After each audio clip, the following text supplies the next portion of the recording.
Good morning, good afternoon, good evening, everybody. Welcome to the last episode of Magnum Opus. Let's introduce our cast of members, starting with me. My name is Serena, and I'll be playing as Munchies. I'm Haley and I'll be playing Auntie P. I'm Joel, and I'm playing Cadmus. And I'm Lou, and I'll be your storyteller for this evening. We start tonight the same way we've started all the other episodes. But we see for the first time this figure kind of uncloak himself from this darkness as we see an African American gentleman in an all black suit. His face is still kind of shrouded in the mystery though, but as his voice booms to announce the last bits of this tale, we hear him speak up.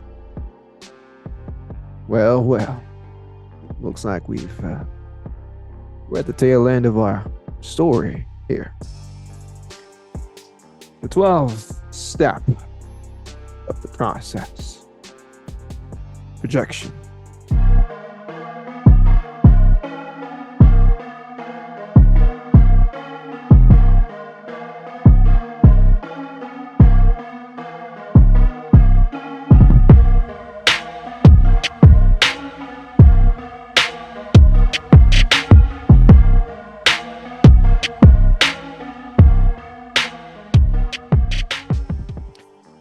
This is when the alchemist places the powdered elixir in the crucible and watches it as it transmutes into perfection. The Magnum Opus. A Duskborn coterie has the opportunity of a lifetime to create the most powerful brew of the century. This Ascension formula offers mysterious power incomparable to other brews. However, let's not forget that this book is heavily wanted by others. With the brew almost done, time is running out, and the Anarchs are knocking on the door outside. Will our crew complete the formula in time to see its merits? Or will they be taken out by their street rivals? Let's find out in our last episode. The scene darkens once more as we fade in to the streets outside of this hospital, this abandoned looking hospital. Auntie P, as you rock up outside to the sidewalk, you take a look to the left and to the right, and you notice that there is no vehicle that's cruising the area at all. My question to you is, what do you plan on doing? She's gonna cross the street and kind of pitch up in an alleyway over, kind of looking over our building, so that if they come back around again, she can see them and get a jump on them then. Sure. You cross the street in the middle of the night. You take a look once again, left and right, and there's no car. There's a few passing vehicles that are, they probably they don't match the description. However, you don't see that unmarked vehicle anywhere. You wait and wait, and my question is, how long do you wait outside? As long as she needs to. They don't need her in there. The best thing she can do is be out here and intercept if anyone else comes by. Sure, absolutely. Then we'll leave the scene there temporarily as we bounce the camera back to Munchies and Cadmus. Both of you are busy right now. Munchies looking at the monitor with Jim, and Cadmus, I believe you're timing everything, making sure that all the ingredients have been put in, making sure that it simmers down and reduced to a perfect consistency where you and the others could potentially consume whatever this formula is. As mentioned before, you need a couple more hours, one more night to finish this off, and by the time you get up the next evening, you know it'll be ready. It is evident. You can feel it. Munchies. You get a call. Your phone rings. I'll answer it. Hello? Look at the phone, and you see that it is from an unknown number. Pick it up, and you hear nothing on the other side but static.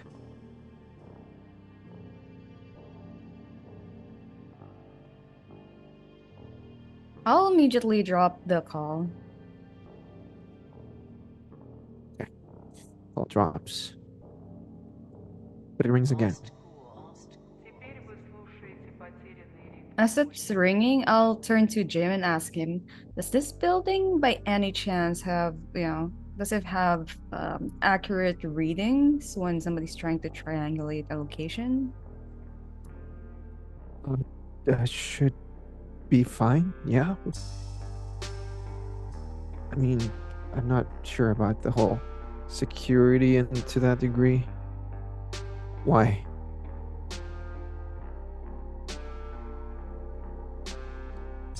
Nothing. It's fine. I'll answer the call. Pick it up, and there's nothing but static on the other line once again. Hello?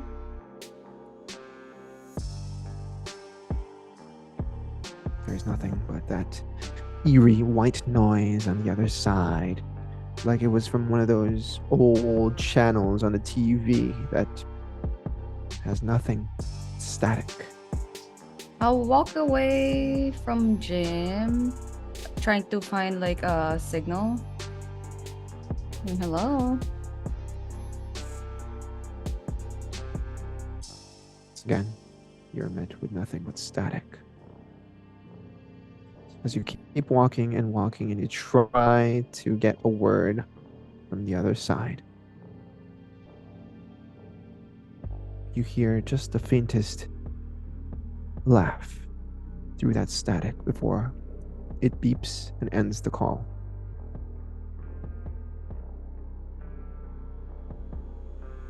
Cadmus?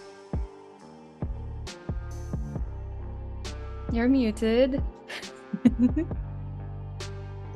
Very dramatically. Cadmus will look up from his watch and just be like, How far along is your brew and how fast can we have it done? I know we're not supposed to rush this, but I think our position's compromised. No, crap. It's, at minimum probably a few hours if we want a reliable result. Compromised by who? Or by what? I don't know. I don't know if they can follow signals or find our locations by call, but I've received a call from an unknown number twice now, and there's nothing but static and very concerning laughter on the other end. Laughter. Either it's a very elaborate prank call, the wrong timing, or something's we should be a bit concerned about something. I'm gonna head Sounds back like to. Sorry? Oh, what were you gonna say?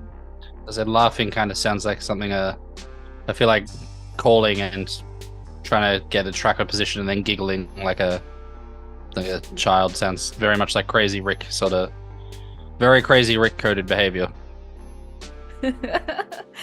I'd rather meet with Crazy Rick than any of the other motherfuckers we've been seeing lately, so... Yeah. I think, very Rick. Okay, I'll keep an eye on the monitors with Jim. If anything changes there, I'm just grabbing you, Cadmus, with whatever's left. And I'm eating I'm eating that fucking recipe. I'd rather die. That's all right. Yeah, if it doesn't work this time, even I think I'll join you. We can have the last meal, and the three of us can all eat the pages before we go. Okay, let's hope that Auntie's faring better than us. Like I'll try to get Jim to see if we can spot Auntie, if there's like we can keep an eye on her. Sure. Up on the screen, you would see Auntie posed, like by a lamp post somewhere by the alley, looking very cool and stoic, as if she was, she's just part of the gangsters out there looking for a fight if she can get her hands on a fight. But Auntie, you've been waiting there for some time, and you don't see any vehicles that match the description to come across or drive nearby. I need you to roll a wits and awareness to see if you can find or spot it at all.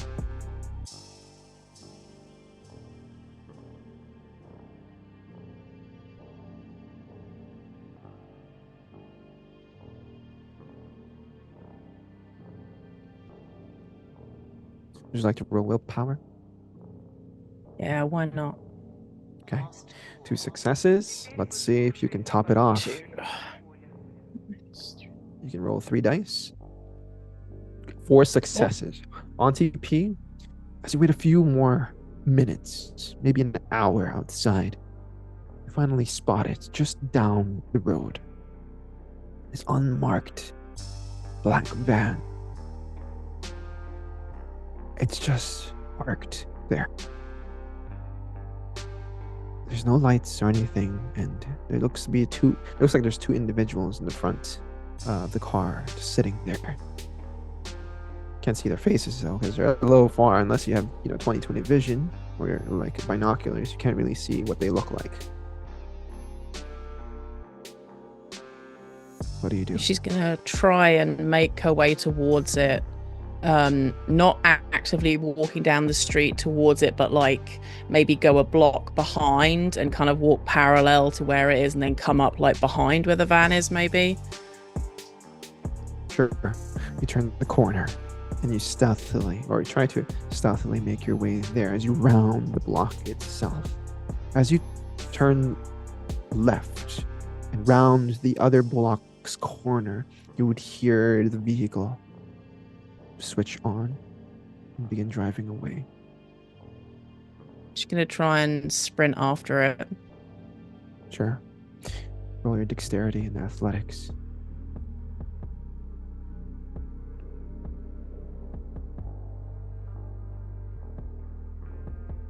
5.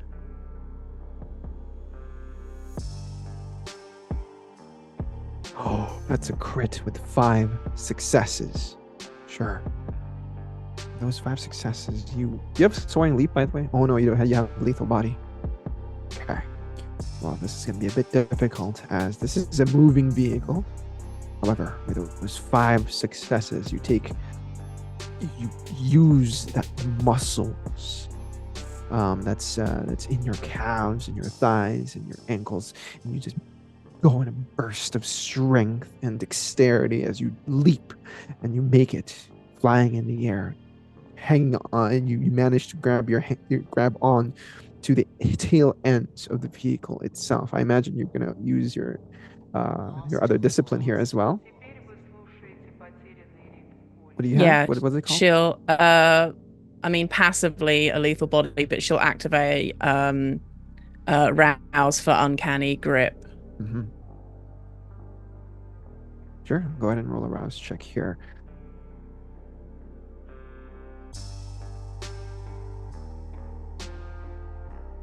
So you get a little hungrier.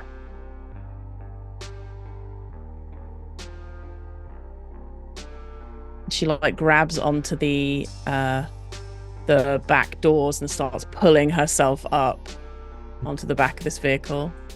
The vehicle begins accelerating quicker and quicker as they try to shake you off.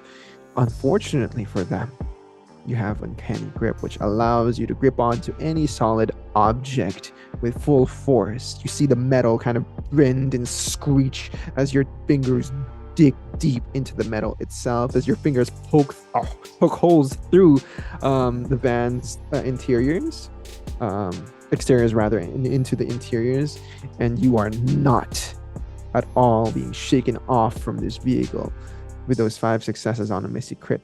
as well. You feel the beast tell you that you're gonna get them tonight. You're going to kill them. Meanwhile, Munchies, you see this all happening. You see her take off in like this burst of speed and strength combined, and she takes a leap towards that vehicle, and it's almost as if she had claws. She digs into the exterior of the vehicle itself and hangs on for dear life as she begins moving up. Jim is like looking wide-eyed at you and the monitor as he says, Miss Abel, is this normal? Yep. Turns towards Cadmus. Cadmus, we lost Auntie due to a car. I mean, at least it was a car this time and not a extremely handsome like rival or something like that. Yeah. Well, we don't know. Maybe it's a really handsome person driving that car. That's why. That's a good point. Miss Cheng, Bartlett kind of speaks out loud. This is what we would consider a masquerade breach. This is the third time now in the past few nights. Yep, I am aware, but There's only so much I can cover for the three of you. Yeah, Auntie is getting a little bit what's the word? Unhinged. I think unhinged was a few weeks ago. Yeah, she's been quite a lot of things had happened. And Auntie has started to spiral out of control. Unfortunately, me and Cadmus are not able to help in trying to curb that behavior, considering the fact that we can just be snapped into two like a bunch of twigs. I don't know. What would you suggest, Mr. Bartlett? Cadmus says the potion prepared.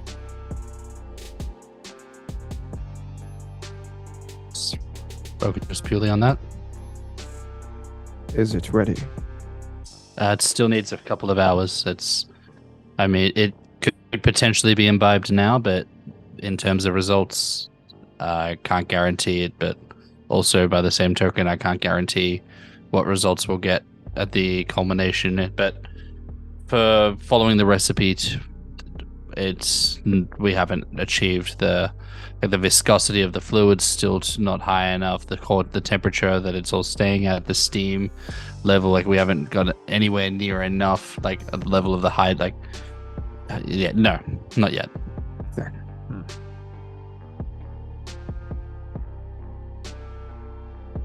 I would advise we vacate the premises. However, this is a once-in-a-lifetime opportunity.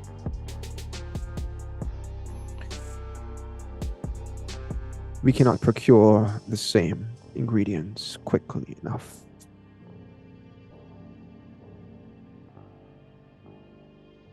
We have to stay, or at least you have to complete it. I will see what I can do with regards to, and he gestures towards Auntie, kind of being swayed left and right, but she's just like stuck on the end of the car. I think it would be wise to have a getaway plan once Cadmus is done, so we can make a swift exit.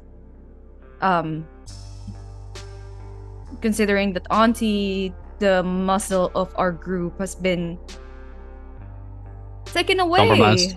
Yes, compromised, taken away from the vicinity of the people that should be protected. We don't even know if Big Papa's the one driving the car. We can there's a few things we could this monitoring this, but I don't know, there's the sunlight, like the torch light. I can try and build some of that. We could potentially rig some of the lighting up in here with that. There's things we can do to bolster the defenses if you think we're going to get attacked. It's always when you're finishing up a project that the either competition or your enemies decide to strike, because that's the best time when everyone's focused on the completion of a thing. So I'd rather that we are prepared while we still have a few hours, Yeah. have a That's- vehicle ready that we can just take. Bartlett nods.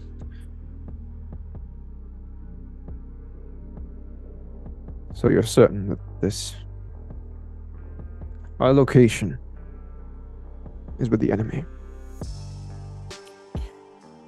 I am certain of it. We wouldn't be having this issue with the unmarked van if our location was not compromised. That's true. Then forgive me if I must save as many of our members as we can. You have all the necessary tools. You have ingredients for whatever you need, and plenty of sustenance. I wish you the best of luck, Mr. Cadmus and Miss Sheng, and also to your companion that's, well, dancing along the lines of a moving vehicle. Jim, Mariah.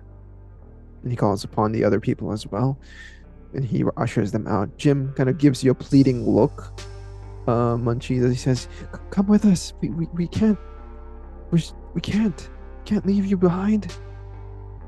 It's okay. I can't leave my companions behind. After all, somebody has to drink the thing, test it, essentially. Bartlett kind of just ushers him out as he gives you all both like an acknowledging nod. Mr. Bartlett. Well, Albert. unsure whether all notes are kept, regardless of depending on what the results are. So that way, should they be fair or favorable, but they don't work out for us specifically, the formula can be recreated over time.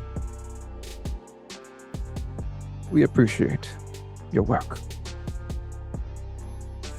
He actually comes, like he walks towards you as he's ushered everyone out, and he puts a hand on your shoulder, which he never usually does. He never touches anybody. Just know that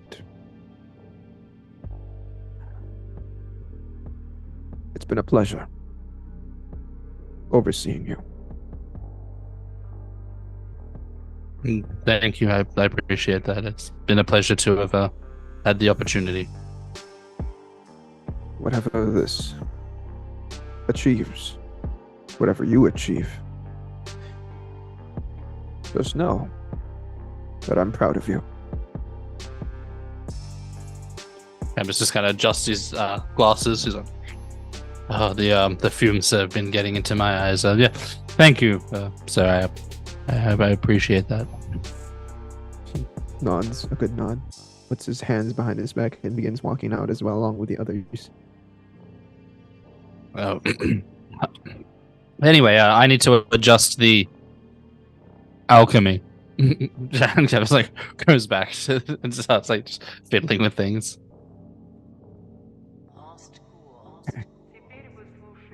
As that figure of, I don't know if you would consider him like a father figure of some sort, or to a certain degree, or just a mentor, you see him walk out with those last few select words. The camera then pans over to Auntie, who's I guess you've got your full rage on right now. Yep. As the car tries to shake you off, but eventually, because of your weight, and it's trying to, shake you, the driver eventually kind of loses control and slams into a pole nearby. As you are, actually, you don't get thrown off because you have uncanny grip. So you kind of the van just kind of like tips over in a certain way because of the force as well as the velocity. And the two individuals inside, one of them is thrown off, and the other person well, if you care to look, his face has been smashed in through the glass as well as the pole itself. Sucks to be that guy. She'll let go of the back of the van and like go around to see if either of them are still conscious. Okay. You look at the individual in front, and you see that, well, as mentioned earlier, his face is completely split into two. It's not split into two, but it's caved in by the pole itself, as it looks like he wasn't wearing a seat belt, or maybe he was trying to get away or like jump off as he drives into this vehicle, but because of the weight distribution of shaking, you totally fucked up the momentum, and well, he didn't get to jump off. The other individual, who also looks like he had same plan as well, is on the ground crawling around in pain. As you can see that his left shoulder is dislocated and his left leg is kind of fucked up as it's bent in a disgusting way. She goes up to this individual and kind of like flips them over onto their back and just kind of puts a boot on their chest. Now, why are you here? As you flip him Who over, sent you? as you flip him over, you would see that he looks like a vaguely Asian. He's of vaguely Asian descent, and as you know, you flip him over, you actually help him, and you see his other hand a pistol. And before you get to say anything more, as you took your action to flip him over, you lock eyes with him for just a moment before he points that pistol under his chin and pulls the trigger.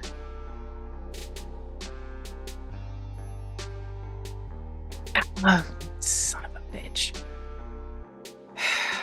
Fine. He's gonna take the pistol out of his hand. Like, at this point, we can tell that as Auntie's lost enough humanity that she certainly doesn't give a shit about anyone that isn't people she cares about. Takes the gun from his hand, like wipes it with like her jacket to get the fingerprints off, and kind of holsters it, like might be useful later. And then we'll search the bodies for like any kind of ID, phone, anything like that. You can see that both of these individuals are just wearing like regular street clothing, but they look like the way they're like built is almost like these clothes don't fit them. They're too baggy, they're too big. It's almost like they put on a disguise and they just rolled with whatever they could get. Okay. You don't find anything of value on either of them except for a knife on the other guy and a gun on this guy. Okay, take the knife again, wipe it down. She'll pick up the bodies, and well, actually, she'll open if she can, and if not, she'll just rip it open, the back of the van to see if there's anything in there. As you take a look, you would see that there is absolutely nothing in there. Okay, cool. She would move the guys' bodies into the back of the van, shut it as best she can, and is going to make her way back to the homies. Okay. You make it there just in time. Not in time, but like after Bartlett has gone. As you make your way up to the 6th floor, you notice that all the lights are off in the lower floors and everything. The only thing powered is the 6th floor. You see Cadmus and Munchies just by themselves up here. Where'd everyone go? We sent them away. Our location's compromised. Also, Mr. Bartlett is quite concerned about the Masquerade breaches, clinging off the car. that I don't want them to be dragged into whoever the Camarilla is going to send. I mean, yeah, it makes sense if they don't need to be here, then yeah, we don't want to lose all of our people or any of our people. And I'm sure we'll be fine, but yeah, it makes sense for them to like not be here. As for the car, I mean, I didn't want it to get away again. I thought we might be able to figure out, like, we have enough enemies that we don't know about and some we do know about. You know, at this point, we're kind of reaching the end of the line. To kind of like, and she would describe the people in the van as best she can. They're still out there. They kind of crashed and I just threw them in the back of the van for now, in case you wanted to look at them, in case you like recognized them or something. But yeah, she would try and describe what they look like as best she can.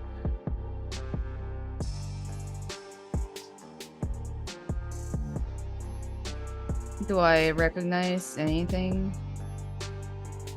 For wits and streetwise.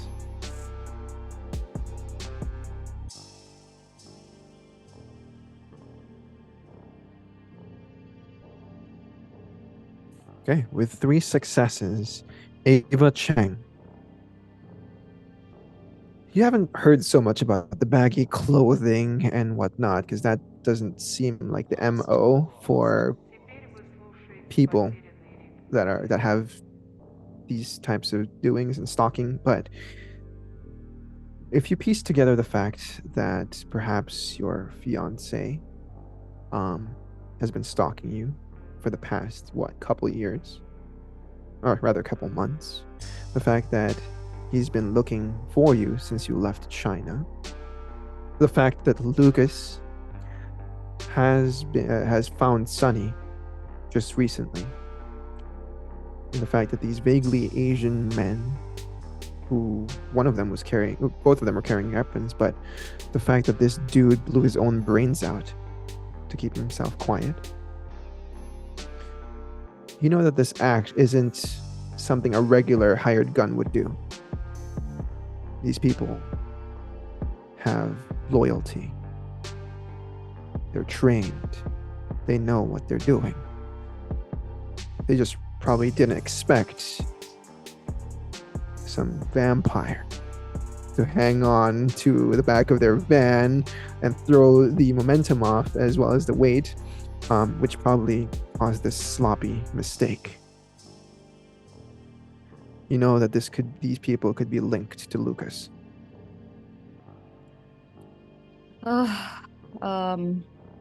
Yep, I definitely recognize them. This is gonna be more annoying than I thought. So, there's a big difference between gangs here in America and back in my home country. It's the fact that most gang members, I don't know if American gang members work for a certain family, but in my country, they do. And this individual sounds like they're part of the trained family. So it's like a dynasty in a way. Whatever, your family becomes part of this member who's completely loyal to whoever's at the top. And unfortunately for us, that is my incredibly annoying piece of shit ex-fiance. Oh, okay. Right. Well, so the question is, why is Big Papa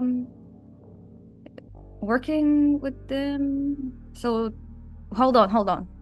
Wait, he is? Because I saw him on the thing, on the surveillance. No? Okay, he's not. Oh, I thought it was. No, I saw a Big Papa there. Did you? I mean, I don't know. I wasn't watching it, so I'm just going based on what this is new information to me. No. Okay, it's not. No, maybe I'm just paranoid. No, we do know that they're working with the Sunburners. I don't know who else they're working with. So that's a bit concerning. Okay, so we I- kill them. Or I kill them. Well, I can just run and then leave Cadmus to finish the thing. Lead them away from here. I mean, there's no one here right now. The ones that were here are dead. And I don't know that splitting up is the best idea. Didn't really work out. I mean, it kind of worked out for us last time, but we're kind of like, this is a crucial moment, and I think, like, if we absolutely have to, then yeah, but I think we should. Right now in this moment, we are the only ones looking out for us. So I think we need to stick together. We've got the camera things, right? So we'll know when they're here. And, we'll just, hopefully it'll be done by then. If it isn't, then I'll just go out there and try and slow them down.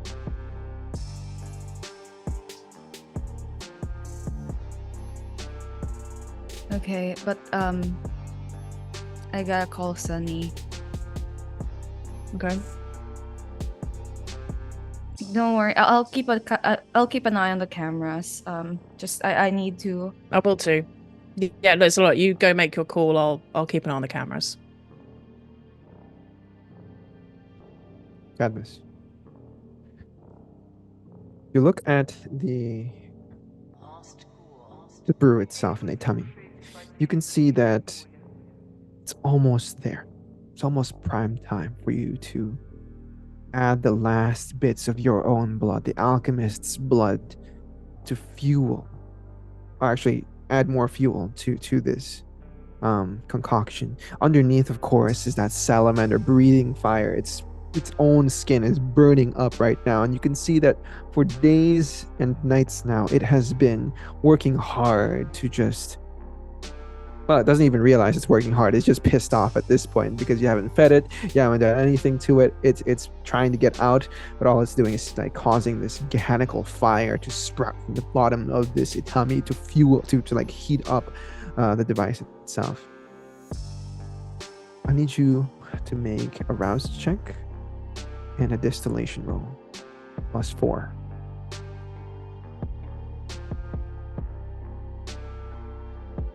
A rouse check and my distillation.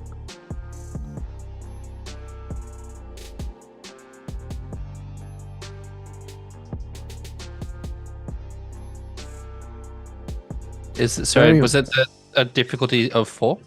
No, it was a +4. +4. Oh, okay, cool. Okay. 7 successes. We'll keep that in mind. It's a lot of successes. Camus is in his let me cook phase. Okay. As you're cooking, Munchies, make a call to who? Sunny. Sonny. Okay, sure. As you dial his number, it immediately goes dead.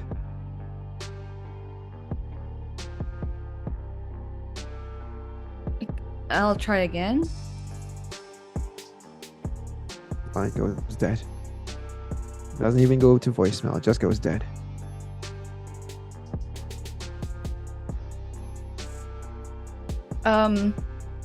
I'm heading back to the group. Are any of you able to reach hold on. Can I try dialing who's with him? Zach?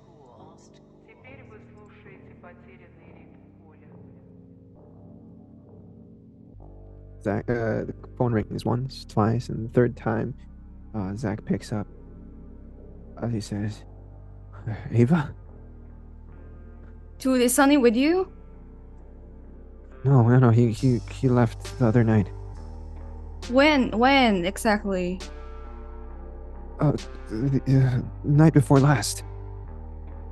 Is Mom with you? Yeah, she's here. Mom.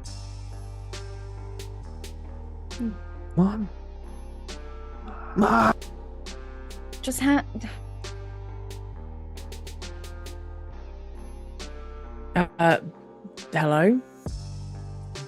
Mom. You're not gonna Hey, believe it. okay, why? What? All my wounds are gone. That's awesome. No, like they all healed up in like the past 3 nights. That's pretty crazy. Do you feel okay? Yeah, I feel better than ever. Okay, good. Are you hungry? I mean, I just ate. No, not really. Okay. Is your dad there? Is he doing Oh, okay? Oh yeah, that's cool. That's cool. He's actually been spending a lot of time with Dad. You have? Yeah, I'm starting to get the hang of this Rovers thing. It's like, and with his newfound like those abilities, man, he's like the coolest. Yeah. It's pretty cool. Okay, that's good. Listen, we are nearing the end of what we're doing where we are right now. Are We you gonna should be home? done. Are you gonna be home soon? Hopefully soon. Listen, I'm gonna be honest with you. Our location may be compromised. It's okay, we're dealing with it. But look, you and your dad know, if you have to, I think you guys should be fine. They're focused on us right now, but maybe you and your dad, let him know to kind of keep an eye out just in case. No. What? You guys need help? No, we're fine. Honestly, we're fine. Like we're great right now. We think someone might know where we are. Who are you talking to? You hear like Warren's voice on the other side behind him. It's like, give me that. Hey, Hi. Priscilla. That's me. Yeah, where are you? We're in this like lab. Cadmus is finishing up our project. Does Warren know where Sonny went? Do you know where Sonny went? Ava's trying to get hold of him and he's not picking up.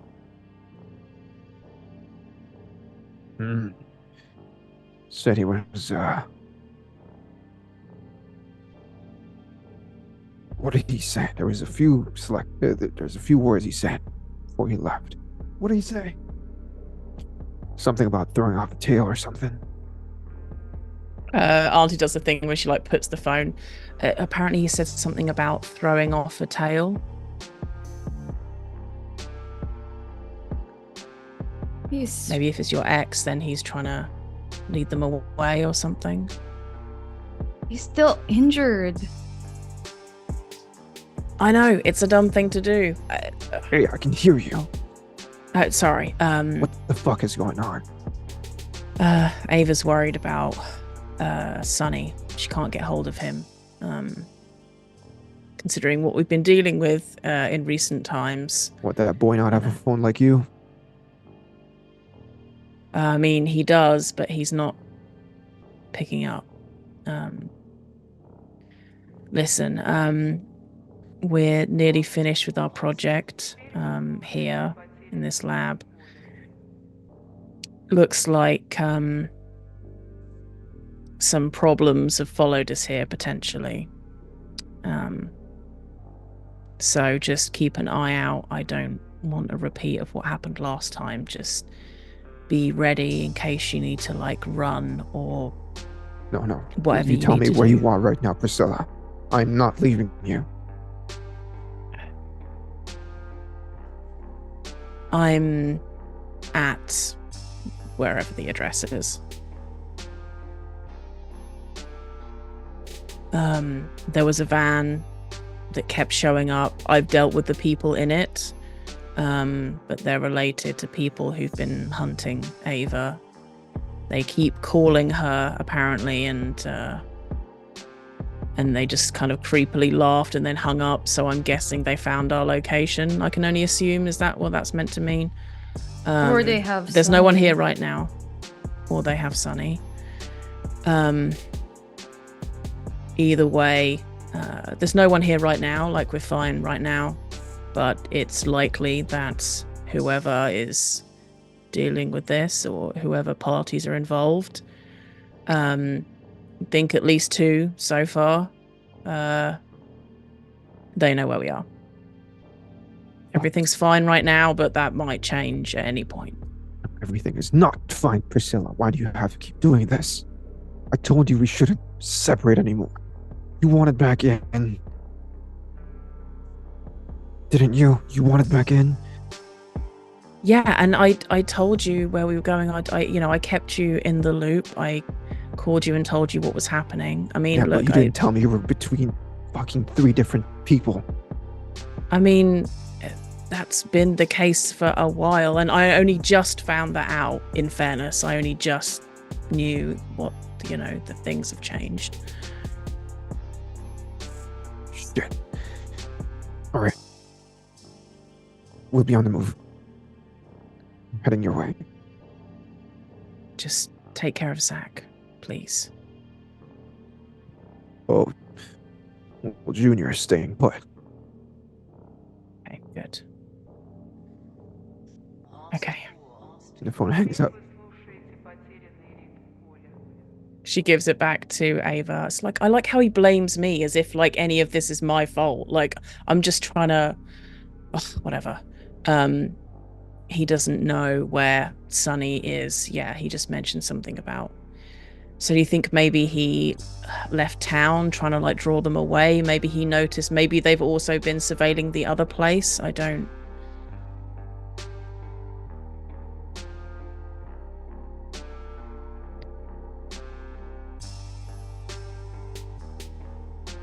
I've got a really bad feeling about it. I want to.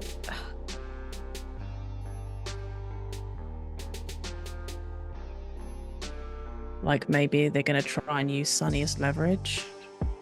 If they have Sunny, I have to go. I mean, we don't know where they are though, right? I mean, look, I'm all down to like fuck some people up and get Sunny back, but we don't even know where they are. If they have Sunny, they'll call. They will call. Okay, then we'll deal with it. We'll do what we have to do to get him back.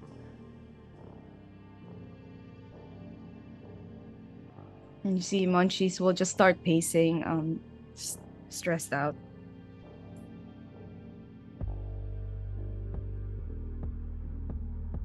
You guys make any preparations before doing anything else? As the minutes and hours tick by, that agonizing wait for the brew to finish, and your enemies potentially just watching, waiting out in the darkness for you to make a move. I mean, if Cadmus said like, "Oh, I got some free time," I'll ask him to make some of that torchlight surprise. What? Blacklight surprise? Just have them all prepared. At least I'm gonna pour them into whatever spotlight or whatever light, like table lamp, whatever, and just put them near the door and shit.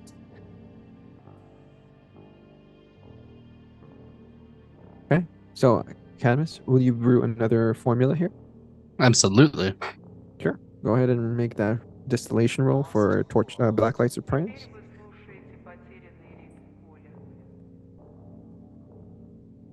If there's any Auntie, blood in the fridge, Auntie would have a drink just so that she's ready to like activate some shit if it comes to it. Sure. You can go ahead and drink some blood.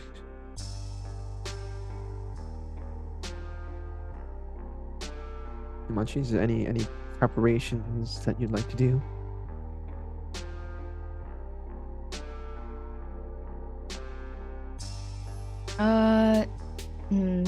Not really. Probably gonna be distracting myself with Sally trying to figure out which food it could actually eat and how to throw it without burning myself. Cadmus, to produce a vial of Blacklight Surprise. I imagine you're using another like what do you call it? Station. Not that you tell me, but you managed to produce that much, just one vial. But you can see that your main project, your Magnum Opus, is almost there. It's reduced to a point where you can actually just scoop out everything, like the remainder of it, with a couple, tablespoons or whatever, to collect it into a vial. But you can see that residue is almost at the consistency you want it. That thick red residue is almost there. Just a little bit more, and you know that you have it. Fonzie, you keep an eye on the monitors. Just as you do, you can see that on the top left, there's how many did we say? There was like 8 monitors. You can see that the top left 2 monitors, let's go black. Here we go. Starting. Get ready. They're taking the cameras out. Bottom right 2 cameras gone.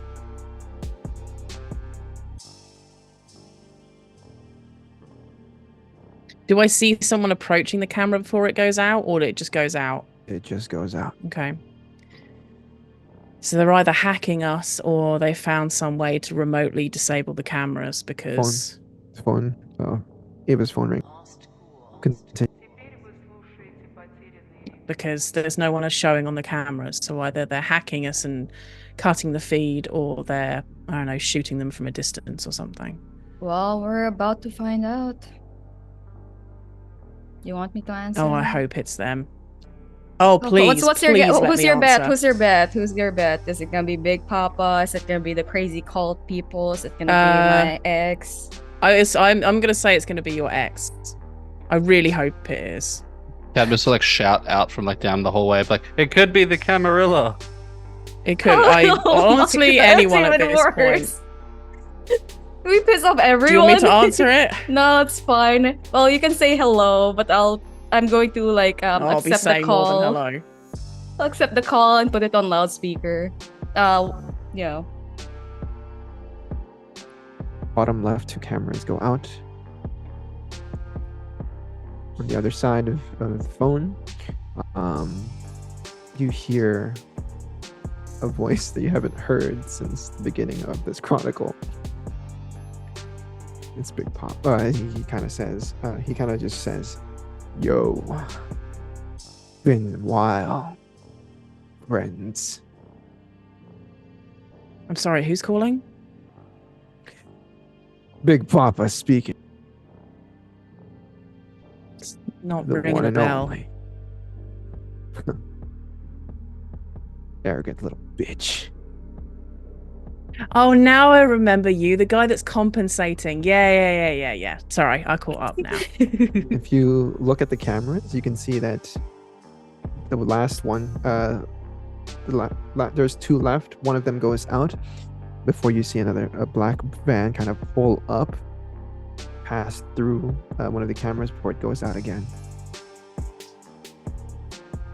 See, I've been thinking, we can either make this real easy or make it real hard.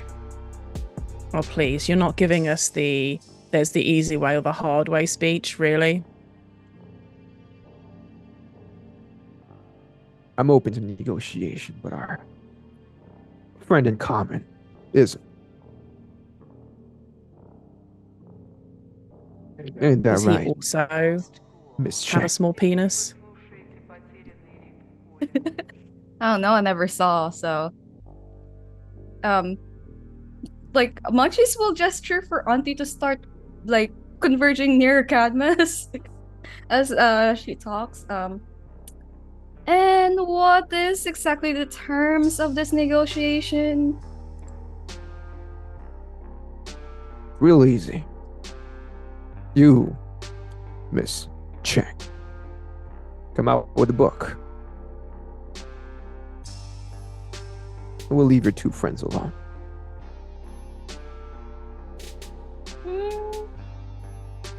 And well, that doesn't sound like a very fair negotiation.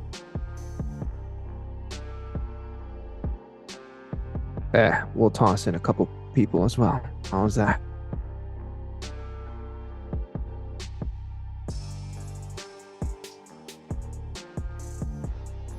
Uh,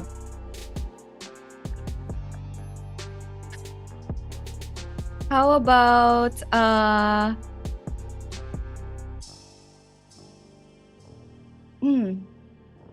you know what?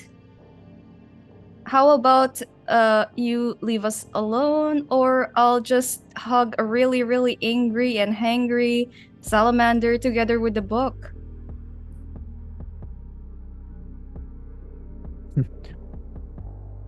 Sure. Yeah, you do that. If you think this is about the book, then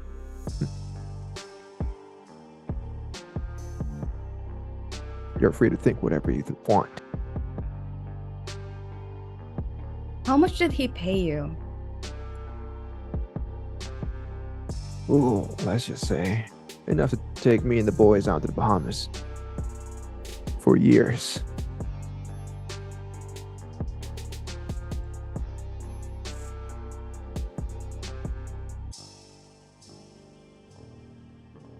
Oh, Munchies will actually like mute the phone for a second. Actually, I'll put you on hold for a second. I'm just Looks gonna like they're taking their discuss. time. I'm just gonna discuss this with my team. Yeah. You hear a gunshot on the other line. Auntie's going to head upstairs.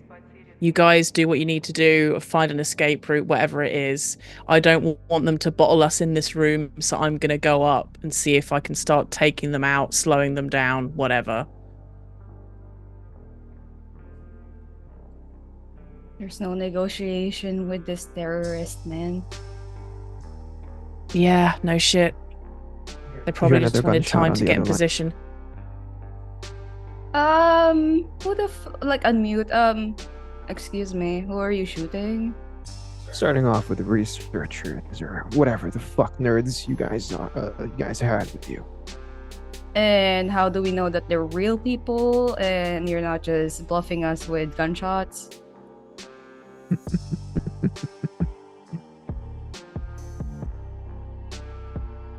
You hear a little bit of a tussle on the other side before you hear a very wary little damaged kind of voice of Mr. Bartlett as he says, "No, just do whatever you need to. Don't worry about us."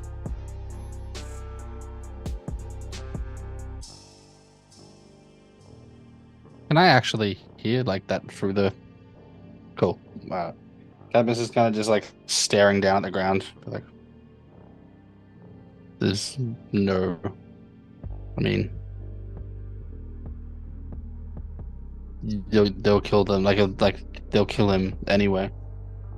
Like even if we agreed to surrender anything now, and I'm not saying we do, but even if we did, he'd kill them anyway.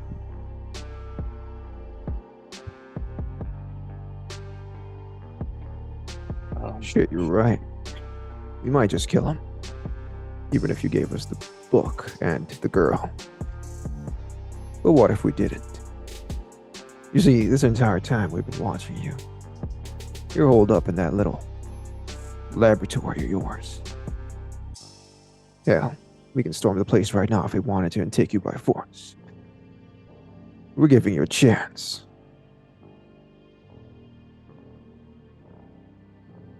And what is it you want?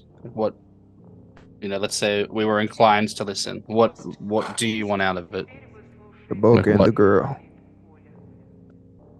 Just surely if you've been watching the whole time, you know the books, they're not fully put together, not complete.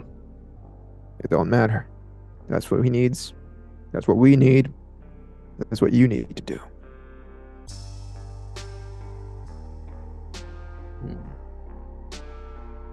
You need to give us some time to discuss it over. If you want this to work the way you want it to, otherwise we're just going back to square one of storming. You storming in here and us doing what we can. All right, sure. How much time do you need? We'll give you a call back. No. We'll call every 10 minutes. All right. And if you don't have an answer every 10 minutes, one of these goons will off one of your friends up. And he hangs up. The moment he hangs up, Munchies will put the phone away and grab like the nearest chair and start to smash all the video camera surveillance in the room.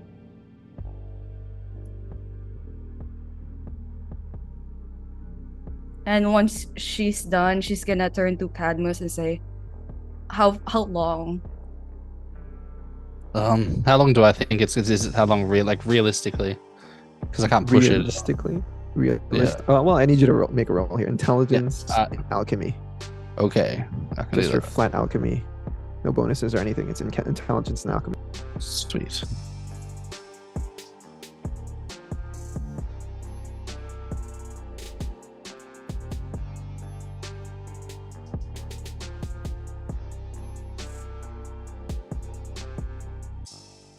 Five successes. Cadmus, you know that you were probably an hour or two off from perfecting it, but you do not have the time. Yeah. You don't have the time for it.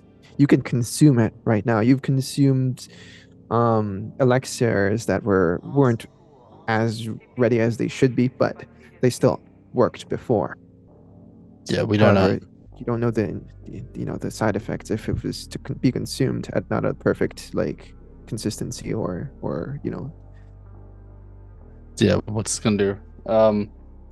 Yeah, ideally, it would be, we'd have some more time, hours, but yeah, we don't have that at all. But I mean, just because it's not ripe doesn't mean we can't take it. So, Do we all take it? Does one of us take it? I feel like at this point, we're I all reckon- in, right? yeah, I don't reckon know we how all. much is it gonna be enough for all three of us. I don't know what affects us, but just one just needs to work, right? Yeah, and it's also it doesn't really in terms. I don't know if it does it actually detail how it is consumed, or just says it needs to be consumed as well. it's whatever you interpret it as Cool. with the translation. I would recommend that we maybe try 3 different ways. I'll just shot it straight. Auntie, maybe if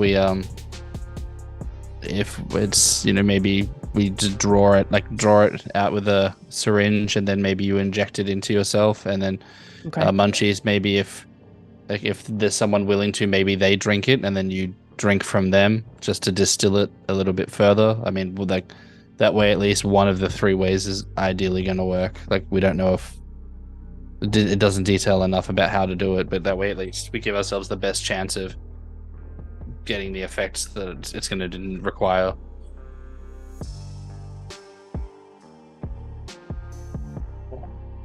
Okay. All right. Cadmus will walk over and start just drawing it. Just pour 3. Is there We enough? can make a compromise. 30 minutes, 3 dead. We don't know who those 3 are. That's the problem. Warren is heading this way. For all I know, he could be out there as well. 30 minutes on. I don't think 30 minutes will give us much more. It's one of those things where it's either we either hit the breaking point or we don't. We don't have the time to get it to where it needs to be, unfortunately. Trust me, no one wants that more than me. Cadmus, are you able to consume 2 of those and then I'll drink from you? I'm willing to give it a shot. I mean, shouldn't we all try? Because I mean, look, we don't know what if it makes us super powered. Yeah, I feel like we should all be super powered. you'll have it on a syringe, Auntie, is what Cadmus is saying. Cadmus is gonna drink Yeah. it straight. I'll drink from Cadmus. Oh, and then you can drink from Cadmus. Okay, that makes sense. All right. Okay. So Cadmus will pour 3 out, and like one of them will he'll pull put in, just get a syringe and fill it up with that and pass it over to Auntie. Mm-hmm. All right. Well, yeah, I have no idea what's gonna happen when we drink this, so I guess see how a theory becomes hypothesis becomes into a fact. Cadmus will just kind of raise both of them up and be like, "Cheers, salute." I don't know. We've never really had anything like that, have we? And I mean, Cadmus will knock back 2 of his, and then before there's any results, just because he's terrified will happen, just stick his wrist out to Munchies just to make sure I know he doesn't explode. Okay. I need all 3 of you to pick a number between 1 to 3. Actually, just roll a 1d3. So you don't have to decide for yourself.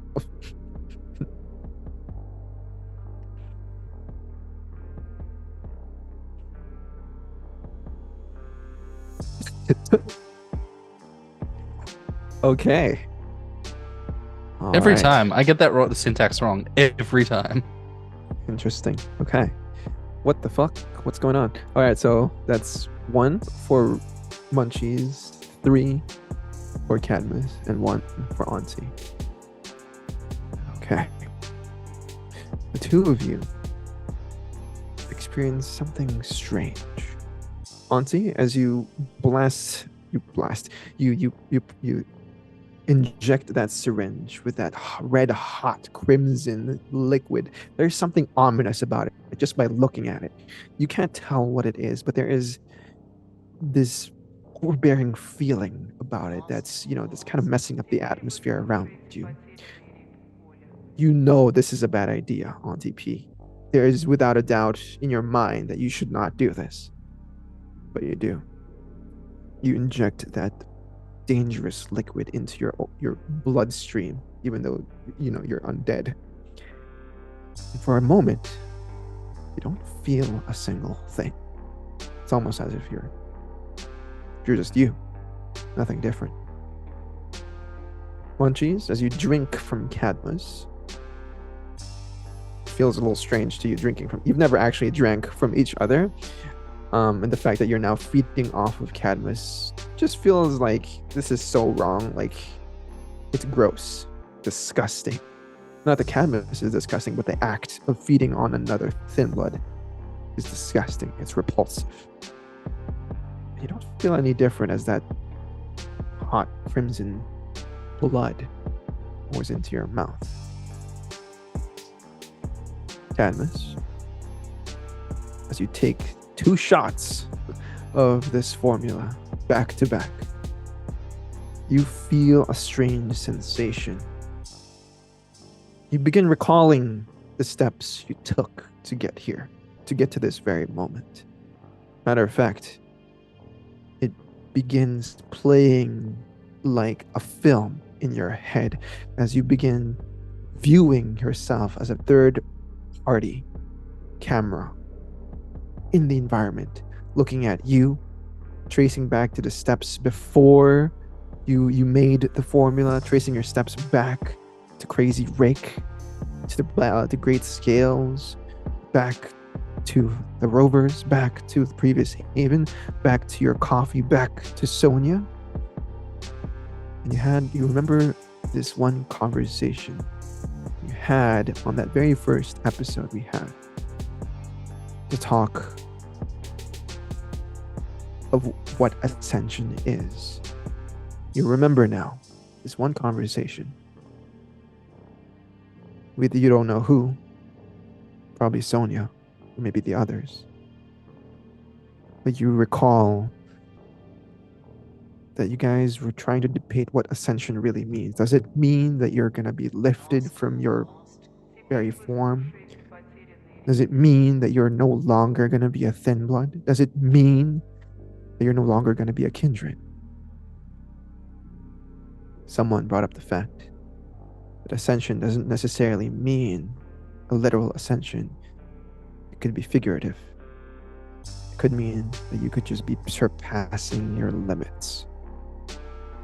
With the snap of a finger, your eyes roll back down, and you feel the sensation stinging within you. This blood pulses for every beat, for every movement. You feel everything around you, Cadmus. Your eyes are opened up to your potential. You feel power.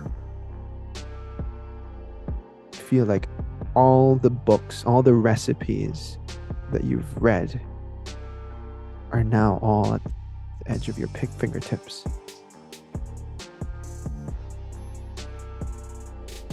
Everything around you begins to levitate, including Munchies.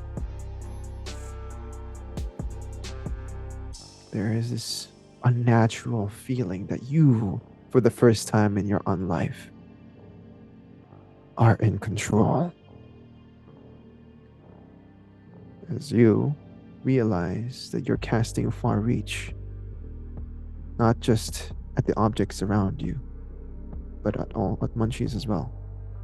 Multiple things at once. Munchies, you feel like you're floating now. And Auntie, you feel like there's a certain pull as you step away from the zone, from the Cadmus zone.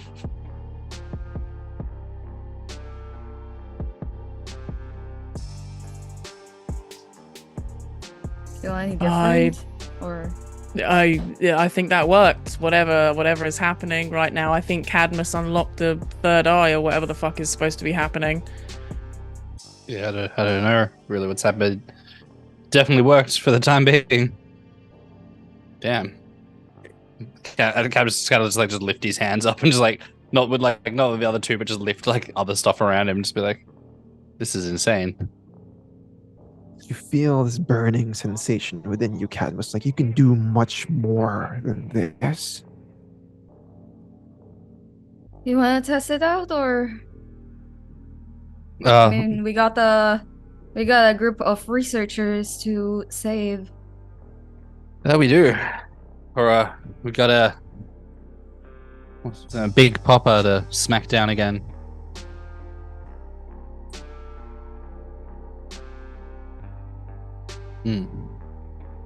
I was just kind of looking around this is focus with just far reach, because far reach I know is just is a very rudimentary alchemy for even beginners. Just if I dropping, no longer maintaining far reach and just focusing on different formulae, just running through them. Campus is just going to try and Sure. just see just what he can manifest around him. Yeah, what are you in search of? Well, what formula do you use? What Black light surprise. Turn on the lights. Just bang, kill everybody. We'll hide in a really dark corner.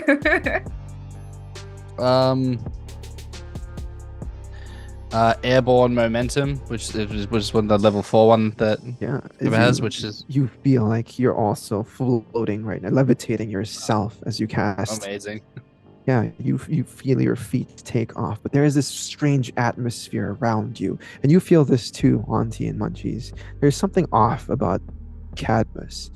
His eyes are bulging out a little bit, and his veins on his forehead are kind of also prevalent.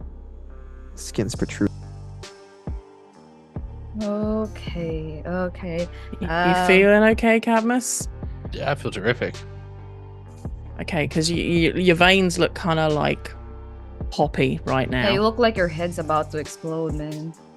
So maybe it's probably pretty potent. I said I did take 2, so Okay. might be worthwhile. Someone else getting rid of some of it. So, okay. book, you hold it. Can I take that page and eat it? Have you memorized the process? Have I I imagine Cadmus would have been dedicating it to memory as much as possible, but is it something? Yeah, cool. Yeah, be like, done. Eat it. Eat it in front of them if you want. Hold on to it, and then in front of Rick, like sorry, no, Rick, in front of Big No, Papa, just I'll just chew on eat it. it. Just You know what? I'll take it. I'll eat it like just crumple it, eat it, and then like grab like a bunch of insects or worms and feed the fucking salamander, and like going like, "Hey, can we, Sally? Don't be angry. We're about to die. We kind of need you. Bit of help." It stings. It sticks its tongue out as if it was spiting you at this moment. She's so sassy. Come on. I know you Try to worked forget about hard. it. But look, it's an extra juicy worm. Phone rings. It's showtime, guys. I'll answer and put it on loudspeaker. Do we let him know that we're coming out? Yeah, we're ready, right? Okay. Hello? One's on the chopping block. You made your decision yet? Yep. We'll be down in a few minutes. With the book. Hangs up. Munchie's gonna be looking at her phone and then looking at Auntie and Cadmus going, "You think anarchs have honor?" Not these ones. So expect that they'll try to murder these people. Yep, Yeah. we're gonna kill them before they kill us.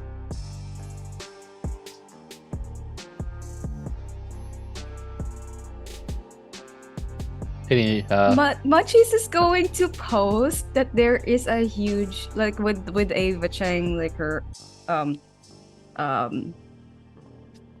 Instagram or something. I don't know which site is popular at this point in time, but she's gonna post that there is a huge party at this exact address, and only 100 people can get in. yeah, if you want, doesn't bother me. I'm down. Yeah, I'm But it's for posting. a distraction. Yeah, I'm posting it as it's like doing that, and Cool. I don't have any combat, guys. I can only cause distraction, and once they get here, I don't know. Masquerade breach is apparently a huge thing. So if we're going down, they're all going down with us. Yeah, I mean, look, at this point, if breaching the masquerade is keeping us alive, then fuck it. Like, at this point, we just got to do what we got to do. So, let's roll. Sally, listen, crouches down by the cage. I know you're pissed right now. I'm gonna let you go because honestly, you don't deserve this. We used you for our recipe, and now Cadmus is the chosen one. So we can let you go, and you can just, you do what makes you happy. Sally, do what makes you happy. Hopefully, it means setting fire to all the guys outside. But listen, I'm not going to make you do that. I know you probably can't understand anything I'm saying, but I hope you can catch the vibes. I think she can understand. Come on, Sally.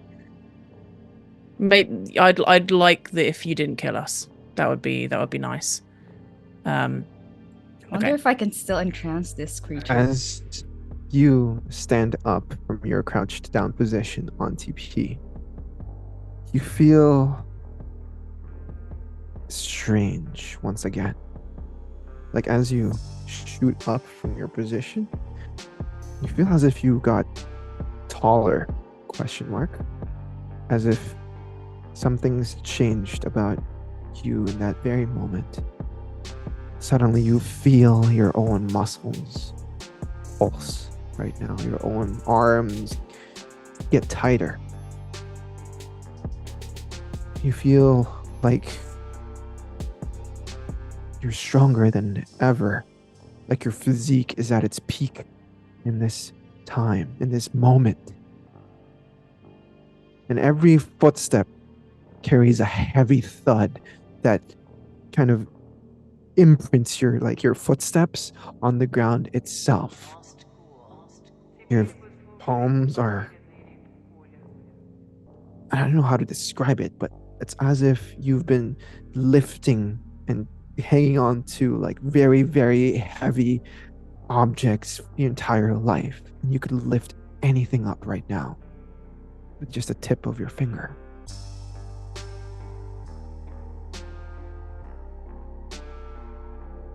Kind of slowly puts her hand under a nearby like giant cabinet, like the whole wall piece, and tries to like low-key lift it a bit. You bend the metal immediately just with your grip. I think it kicked in for me. I don't know what's happening, but I feel pretty strong right now. I think it seems to have some sort of like, I don't know, but like probably Enhances your innate capabilities. yeah. Cabas will like Okay, please cool. sleep up again and be like, Munchies, like if you like, more than happy to like. I don't know if I'm even like if having two is something like I kind of feel like I'm going to explode here pretty soon. Oh, If should you I want get to drink again? Hold on. Let me just see if Sally is still interested in helping us, or at least trying not to kill us when we let her go before I drink from you. Sally. Sally turns away from you with attitude. I love you so much. You're the best salamander there is. Oh, tragic. We're about to Sally die. crouches. We couldn't do any of this without you. So There is tragic. no Magnum Opus without Sally. Do you drink from Cadmus once again? Yeah, I'll drink from Cadmus. So like, oh, I'm about to die. You drink once again. You feel like this is once again repulsive, but you have to take in that. This time it's different. It's hot. Like the mouthfeel is hot itself. Like the blood flowing inside of you is like superheated, as if something was burning up inside Cadmus, and you're drinking his blood right now, and it flows through you, and your body begins to regulate it, and you can actually feel that sensation simmer down and cool, as if it's becoming one with your blood. And you feel this sensation take over. And as you open your eyes, pulling away from Cadmus himself, this atmosphere around you spreads quickly with greener natural presence. Sally was looking away from you, turns your direction.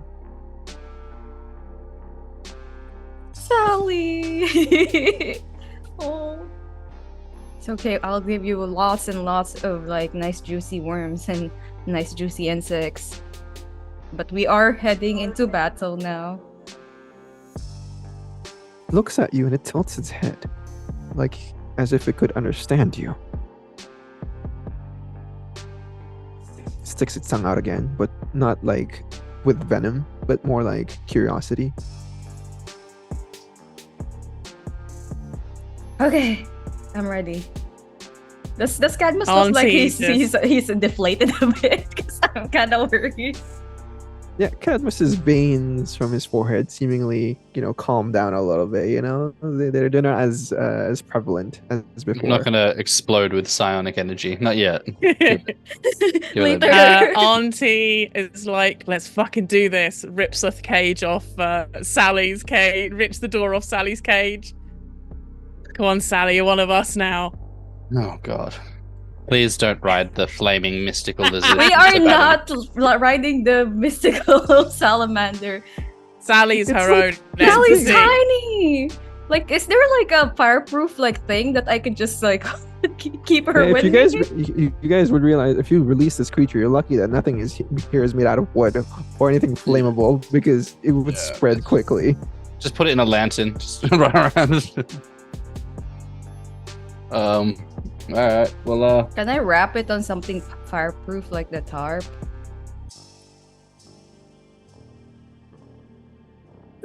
Sure, if you want to trap Sally once again. No, no, no, no, no. No, that's fine. As long as Sally's not like running towards us with like venom, it's fine. Let's go. Let's go. Let's go down. Let's meet our are we going for what dramatic entrance, or are we going for? Oh yeah. Oh, okay. Oh well. Cadmus can we'll once again just far reach the three of us up there and be like, well, I mean, we could take the skylight if you want. I thought we were going for the we are weak people, and then just suddenly beat them up and Nah. kick. Okay. No, it's about time they realize who the fuck they're dealing with. It's Duskborn time now. Please keep your arms and legs inside the flying alchemical psychic power that's levitating you at all times. If you look to the left, you will see a elemental sentient fire creature probably burning down the building around us. So it's good that we leave. And Cadmus, I guess, like if there's like an open like a window or something, we'll try and like we'll Peter Pan the three of us out there. As you guys are levitating and making your way out, you would notice that the elevator lights have begun flickering, and you can tell that the elevator is coming up. Huh. I guess that makes life easy if they're coming to us. Sally, they're the bad guys. We can far reach lift Sally up and just float Sally down down the hallway. Towards the door. Yeah. I imagine Sally just being like, whoa! In the air. This fire covers Sally. You're doing it, Sally. You're flying. All you had to do was just It's a believe in fucking yourself. dragon, you guys. I mean, it's No, not a dragon. It's fire breathing. It's not a Close salamander enough. anymore. So just drop it in front of the elevator, man. No, I'm not gonna drop it. I'm gonna fling Sally around like through the air. Stop. Don't fling Sally around like that. No, don't hurt Sally. Sally. Don't I hurt think Sally. Sally will be fine. I'm pretty sure it's the like elevator full of kindred that are gonna have a bad time getting hit by like sentient fire moving that fast. But we'll see. But Hey, yeah, don't Cadmus is just forget gonna levitate Sally. the lamp. Auntie's or flashlight, or whatever the fuck you poured it onto.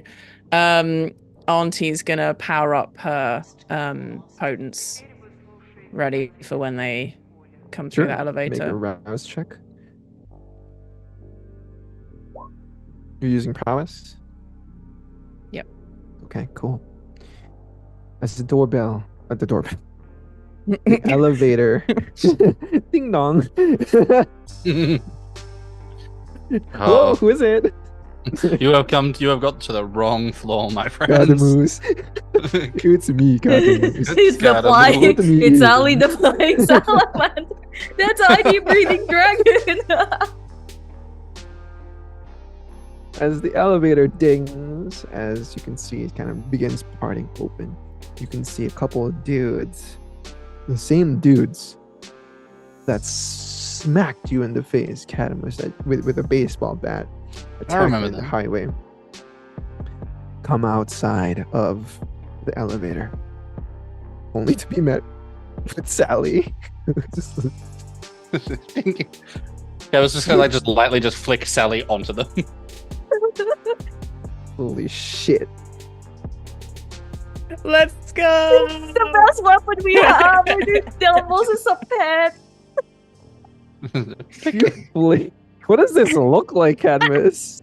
No, like imagine like Cadmus like was sitting down, just like yeah, Sally just very dramatically trying to salamander its way through the air, but and then just kind of when it was just sitting there floating at the door when the elevator opened, just not so much floated in, just kind of like if you imagine just literally just kind of like literally just a flick in, just like kind of Sally just kind of just gets yeeted lightly into the elevator to land on top of them, and then like as Cadmus does that, we'll just drop far reach so that it's it's Sally's show now. Sally can do whatever it wants. Immediately, because you let go of Sally, it freaks out as it casts flame upon the people around her.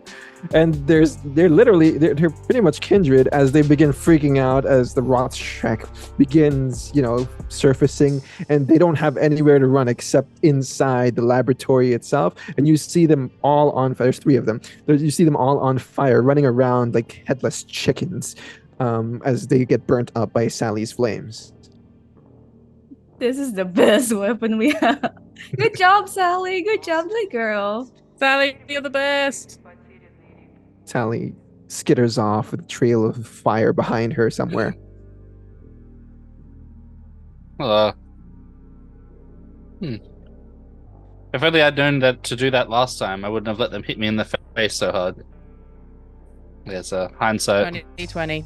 Yeah. If only Are I they had just godlike running around on powers fire right back now? then. Yeah. Found the things I could have achieved. I guess we return the favor and we head downstairs. Are they still running around here like on fire? Yes, one of them has managed to put out the fire as he has dipped himself in a nearby vat of water. But he is like extremely burnt. Like his face is burnt, part of his body is burnt. And it's not regular fire, by the way. That's Sally fire. That's Gehanical fire, as they call it. Hell yeah. And you can see that his body parts are beginning to become ash, not because that he's dying. He is dying, but because Sally burnt him to a crisp. And he's like barely moving right now in the water as he's struggling to get outside the water. Auntie will try and like quickly go over there and just suplex elbow, just like crack his head into the into the basin. Do I even ask you to roll? You know what? Fuck it. Strength and brawl, please. Okay. Do I get any like? You know what? You just tell me what crazy stuff happens. Now I'm all souped up.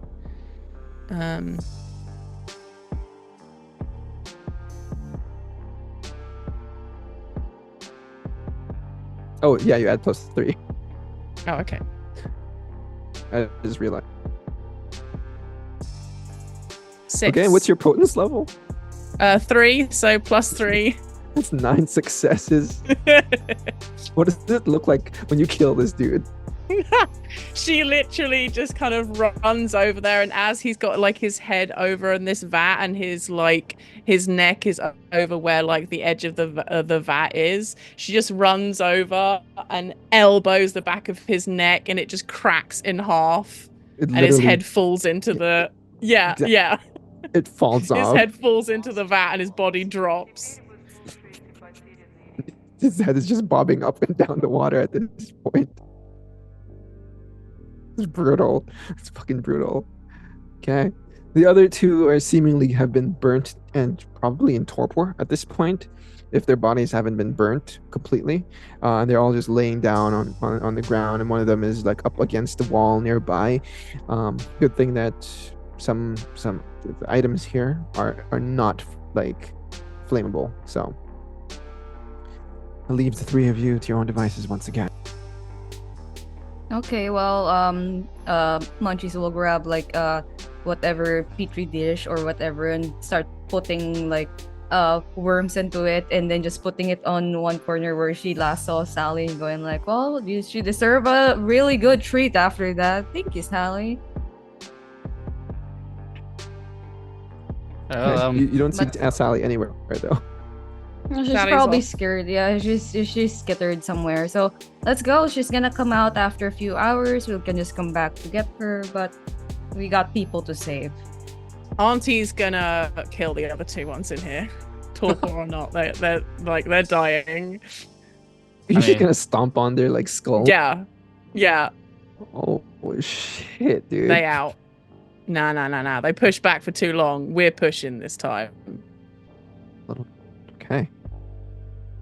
As you crush their heads in, they're gone. They're gone like in a bloody mess. Mm-hmm. Okay, let's go. I'm ready to go. All right. Yeah. I guess so. Yeah. If there is there like an open window or something, or Let's just only take way the down is elevator, guys. or the isn't emergency. the elevator on fire though? Like, is it Sally fired? Oh yeah, there's fire in the elevator, but you can easily just put it out because you have the tarp. Okay. There's fire extinguishers, guys. It Yeah, exists. there's also a fire exit nearby. No. You can guys go down the just take stairwell. that. Let's take the Yeah. fire exit. I don't want to go because they might be lined up with guns when the elevator doors open. Like, I don't want to be in a death box. Let's take the I mean, fire I don't exit. want to. At the risk Okay. of sounding arrogant, if they are lined up with guns, I do have a plan for that too. I'm sure you do. Man, like how desperate are they to grab like me and the fucking book that they're gonna line up a elevator full of guns? I kind of want to find out, to be honest. Don't underestimate how cowardly people can be. Okay, the fire exit it is. We send the elevator down though. Like Auntie will send the elevator down, but then we go into the fire exit. Okay. Almost like in a movie, the camera pans over to the other side of the lobby, where you can see a bunch of hooligans as well as Big Papa waiting for that elevator door to just part open. You can see a couple of them have guns, some pistols, some of them carrying like baseball bats and stuff. Some of them have Uzis on them. They're ready to shoot at a moment's notice once that door opens. However, we don't see the three of you in there as the door opens up, and they try to fire at nothing. The camera bounces back to the three of you safely making your way down.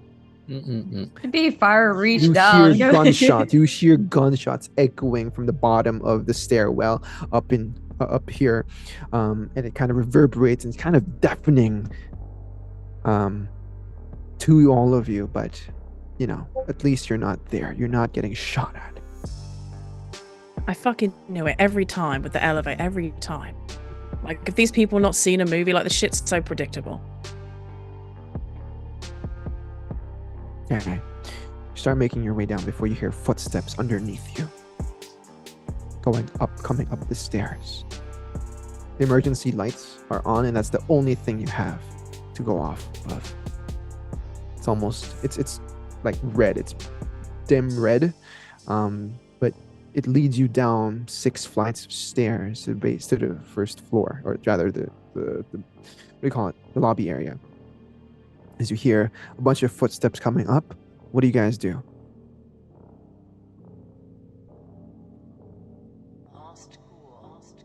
I guess we go down and say hello. Auntie will start running down to meet them.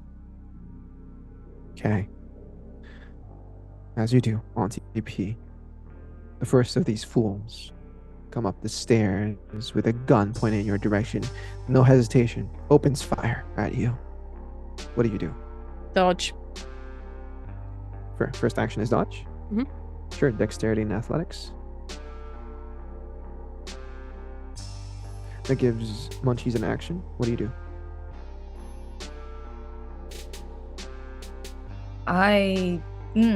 No, they've activated combat. I can't really do much. Are they shooting at all of us? Well, if you peek out from the stairwell down, you can see that they're like lining up through the staircase and they're shooting at Auntie P.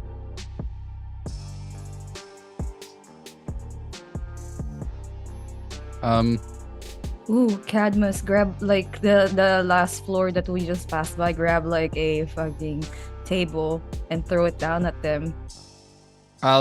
Cadmus. Well, actually, what I'd like to do is instead, because I'm not floating Sally anymore. Instead of using far reach, just stay the falling sand and just a 3x3 cube just around us, just slow, just to do the full, just the Neo thing of just stop time. So just as they just shoot at us, just slow time around us and just wait while the bullets just. If that's like Okay. Yeah, you'll need to make a really high roll here, but you need to roll your Mhm. fire reach Yep. +3. So so I'm dropping far reach, or do you want me to use far reach for it? Oh, sorry. Just use your distillation roll, Okay, cool. your alchemical roll +3. Sweet. I mean, it's the same thing as far reach, I think. Okay, and Munchies, as this happens, you feel, as mentioned earlier, your preternatural presence kick in. It's not limited to making people attracted to you. You can feel somewhere in there, in your blood, the opposite of attraction. You feel like you can make that happen. Теперь вы слушаете потерянный ритм поля. Would you like to use willpower reroll, Cadmus?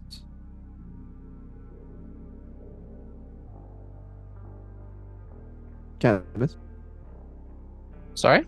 would you like to use willpower reroll? Yeah, I think so. Cool. How many did I fail there? 3. Oh, cool. So there's enough. I can do 3. 3 dice. Does this mean I can use Daunt? Maybe. I don't know. I can lean into it. That's gonna be my action. Sure. So what do you do? Whatever I'm feeling right now, I'm going to try and push it up to the surface, just like how I usually do awe. But it's something new and something I haven't used before, so Sure. You lean into the feeling of your own fiance wanting you to himself.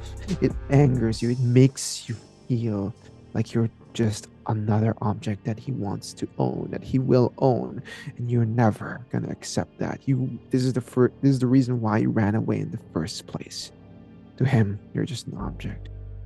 But you know that you're more than that. This pisses you off. And you project this feeling around you and all throughout the staircase itself, as this feeling of anger translates to fear for certain people around you throughout the stairwell.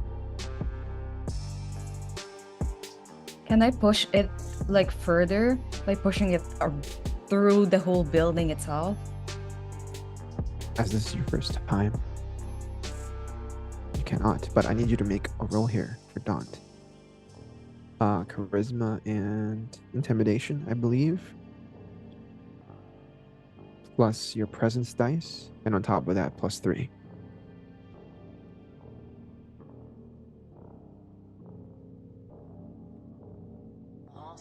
Constantine, with those 4 successes, you manage to move out just in the right time before bullets come flying in your direction. And it's not just one person that's shooting at you, it's the person behind him and the person below him, and you are just the prime target.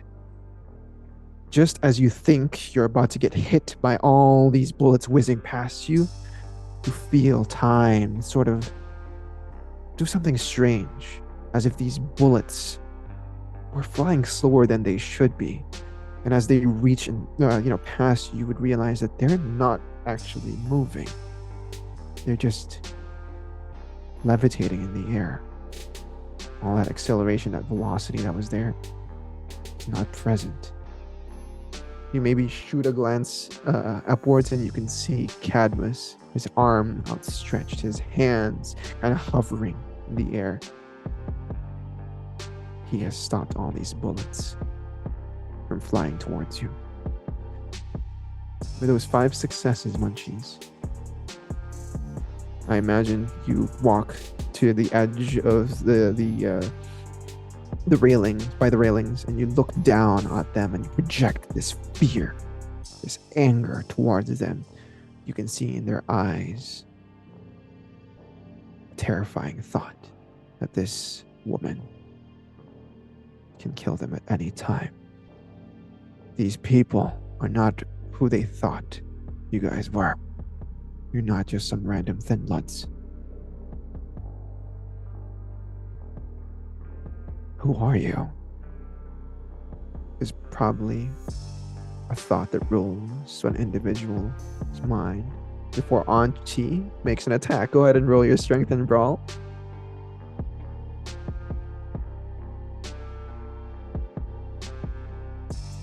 I imagine you're taking this opportunity because they're freaking stunned right now. In awe, literally. They can't act. With 5 successes, plus what? Plus 3? Because you got your potence active. Yeah, You plus 3. smack him right in the face as his face smashes towards the concrete wall behind him. And the people start yelling profanities and shit, and they begin firing once again. Cadmus, what do you do next? Once the bullets have all, like, sort of been stopped, Kaz will just drop it again. And just very casually just keep, like, talking to Munchies. Just, like, although Munchies is horrifying right now. Just Yeah, but walking you see downstairs. Munchies Yeah. just looking down on all of you all. I know that look. That's how I felt when you ate my book. And yeah, Kaz is just gonna casually follow behind, the ball of destruction that Auntie is. Just kind of just like following the barrel wave. Just like, Yeah, you hear disgusting, like bones breaking, like faces being crushed with her palms and everything, bodies being thrown off. It's like a John Wick movie, except no weapons involved, just her fists. is it how many? She like throws one off over the side of the stairs. How many floors are left? Like, do we You have guys to go? are like on the 4th floor. Oh, okay. Cadmus might actually just may just using what's it called, just using his flight, just jump down the middle and just kind of slowly just descend down, just kind of like, but just like saying just about like even with Auntie and doing his best to dodge bullets and organs as they blended. Okay. We'll fast forward a little bit here as bodies get fucked around, and Cadmus, in all the glory of it, lands dead center. Munchie is quickly behind as her terrifying like demeanor and preternatural presence covers your. It's like a cloud behind you, this dark cloud that terrifies anything and everyone that comes in contact. You make it to the lobby area where you see Big Papa standing there with a few goons by his side and a few dead bodies of the researchers. Munchies, from the corner of your eye, you see Jim pleading for his life. He's on the ground, his knees on the ground. He seems to be like pleading for not Crazy Rick, Big Papa. To Damn, let him I was go. gonna say Crazy Rick. And as you get to the bottom, he pulls the trigger on Jim as he falls back to the ground, lifeless.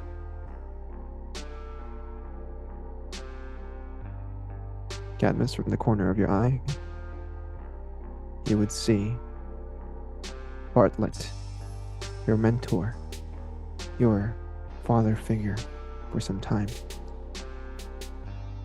decapitated on the ground. His head is just there looking at you directly, mouth agape, bloodied eye, blood everywhere.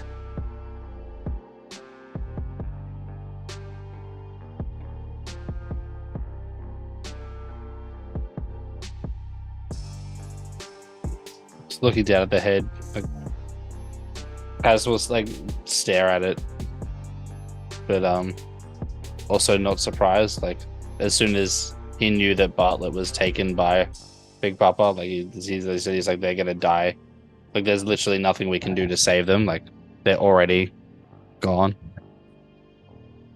So, like he's holding, it's not a case of he's not grieving it, but he's just holding on. Like he already accepted that was the case, and he's just going to grieve when there's time to grieve. I think even almost like unconsciously, like he'd probably use what was that we used on Auntie earlier? Fire skin. Like he'll unconsciously activate fire skin on himself. Okay. You begin burning up Cadmus using that heat within your blood. Spread to actually create flames from your fingertips, and it spreads across your body, burning up your clothing, by the way. Literally flame on as you're using the torch. Oh human God, torch. naked guy. It's so terrifying running at you. I told you. 10 minutes. Слушайте потерянный ритм поля. Auntie turns to look at Munchies. You are terrifying right now. I love it. And she looks back to Big Papa. You're fucked. And she's just gonna charge him. Avengers charge. Okay. As you do, Auntie. Well, actually, I'm not going to make you roll wits and awareness as your only focus. Your tunnel vision is Big Papa. Okay.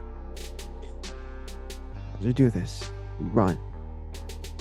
And you trip a thin wire. Like that's there. In the doorway. And as this happens, I can't make you roll dexterity and athletics as you weren't expecting it. Booby trapped. There's a grenade that goes off. It explodes. And you take, let's see. Let's make a roll here. How much damage you take. Actually, I'm not going to roll. You take flat 2 points of aggravated damage as your knees, your legs are blown off. Well, they're not blown off, but like you get severely hurt.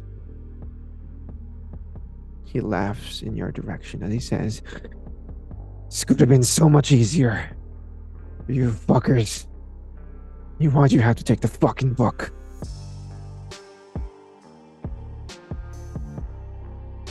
I imagine just hear Auntie scream in pain. You're on the ground right now. She's gonna choose to frenzy. Okay.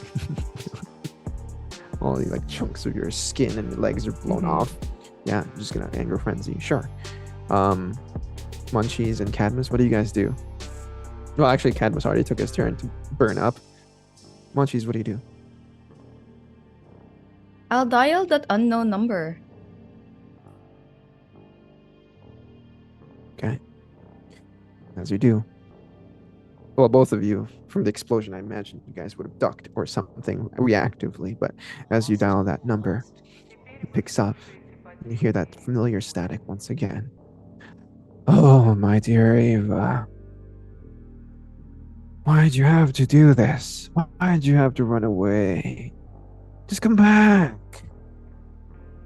We'll be a one big happy family. You can end this all right now if you just walk out, hands in the air. Come back to me."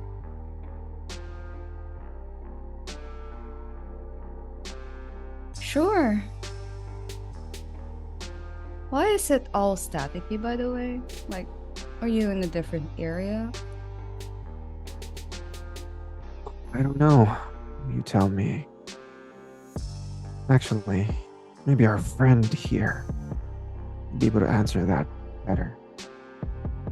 You hear a tussle on the other side, some movement, before you hear Sonny's voice. Hey.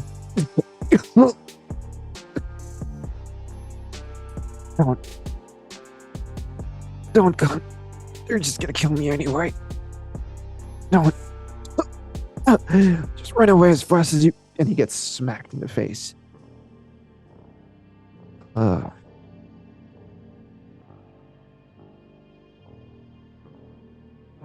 Finally caught him. And he wasn't. He was a real pain in the ass, making us drive through fucking Michigan.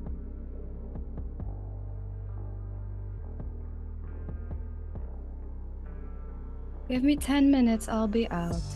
No more 10 minutes, babe. We already gave you that. And look what happened. All our leverage is gone because some fucking guy can't keep his shit to himself.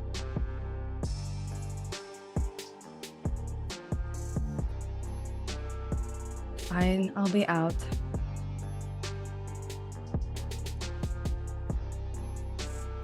And then Munchies is going to hang up, step towards Auntie, look at Cadmus. You look at Auntie and you can see that her eyes are completely like reddened. Actually, you've never seen Auntie like this before. Her eyes, veins completely like overtaken. It's all red. There is, if you take one good look at her, there is no shred of Auntie there. It is all just the beast, the monster within that she's been keeping, and her muscles have grown even larger at this point. Like, they shouldn't be larger, but they are. And the way that she's crouched on the ground resembles that of a beast, like an animal, rather than a human or thin blood.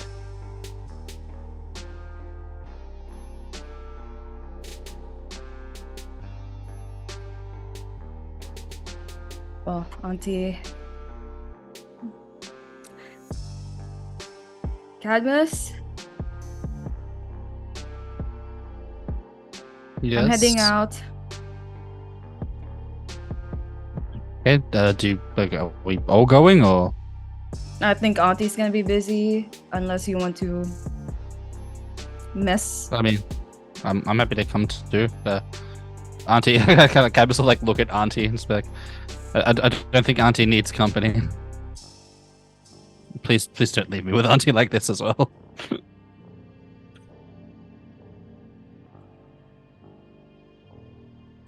Can you stay back a bit, just so I can get Sunny out Yeah, of the situation? Yeah, I'll Keep follow an your eye. lead.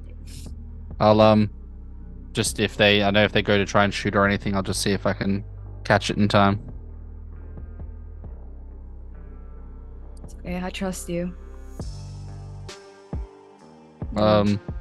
Yeah. Before- Yeah, I'm walking outside. As before walking out, like Cadmus will follow, but he'll just pick up Bartlett's head and kind of just close the eyes, and then just like put it down next to the body, and then walk out with Munchies. But like staying back a fair bit, like staying like quite a few meters back. Letting her go first. Okay. Sure. Munchies, you walk out of the facility. Imagine with your hands up, but still that looming dread behind you, seemingly taking over this building slowly. As you extend your hands up, you can see that there's a couple of vehicles nearby that are blockaded the road itself. One of them, one of the individuals there, they look like they're dressed up, like they're wearing like a coat and a white long sleeve underneath and some slacks. These look like the typical goons that Lucas sends. He speaks a few words in Mandarin towards you, telling you to get in the car.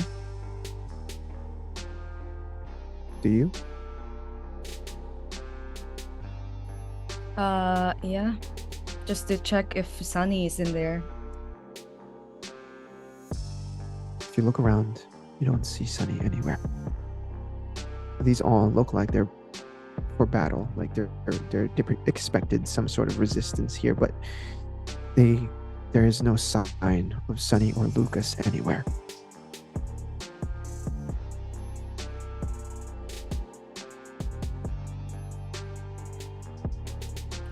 Interesting. They're not around, but there's other goons in here.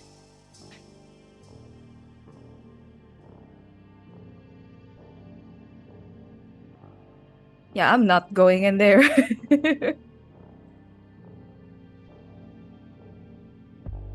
Okay, so you turn back and you make your way back inside. Yeah, I'd be like, did you really expect me to ride with you all? Where's Lucas? Yeah. Oh, did you say that out loud? Yeah, I say that out loud, like just as I look around and not see anything.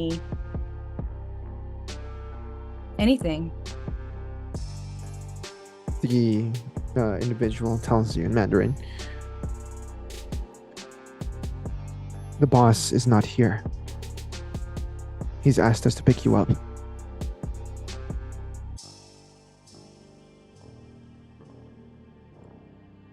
And the book? What book? Oh, very interesting. Yeah, he curiously like turns his head as he it looks like he has no idea about what like any form of book. You quickly it snaps, it clicks in your head as you realize that Big Papa probably omitted that towards Lucas if he made a deal with him.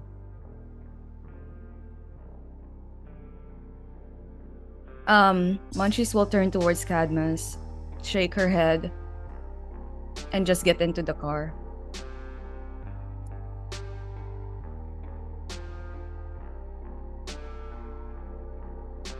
Does the car like pull off? Like I guess like Cadmus won't. Yeah, it immediately pulls off with the rest of the vehicles around here, leaving you and a frenzying Auntie, going toe to toe with what's his face, with Big Papa.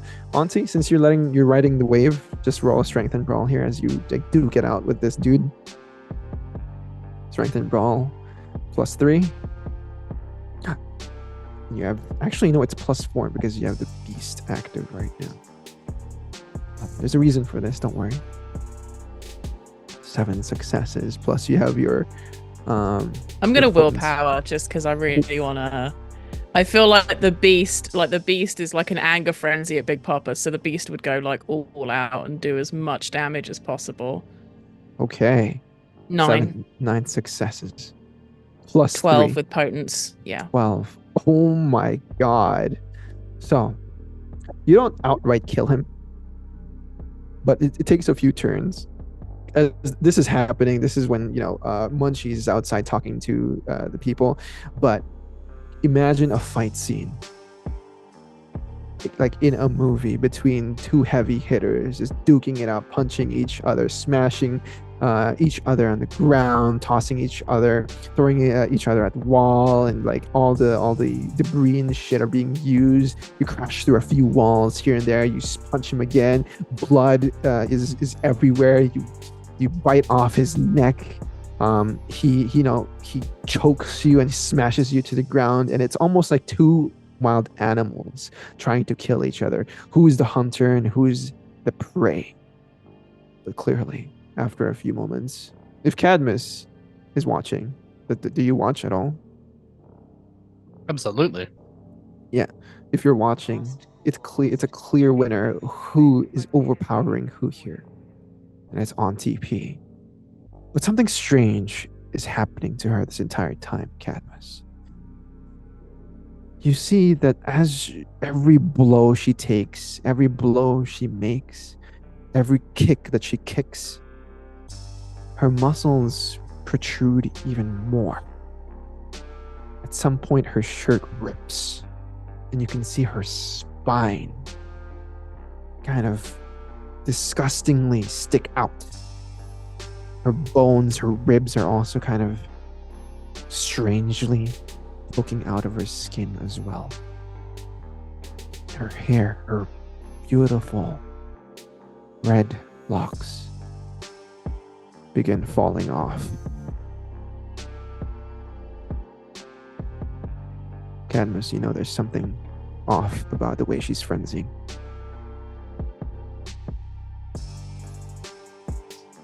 What do you do? I'm not really in a position to try and fight Auntie either. So Cadmus will kind of just like sit back and let Auntie go Godzilla. And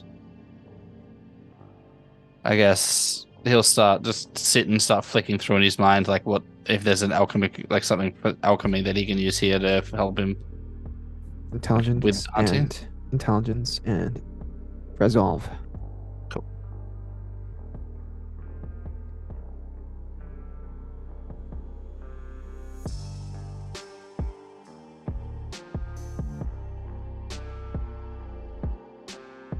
Four successes. Okay. Cadmus, you've never seen this before. Matter of fact, you've only had a select amount of data to go off of when it comes to frenzying kindred. And from the tales you've heard from other thin bloods or maybe from your studies, frenzies don't go like this. You've seen her frenzy before.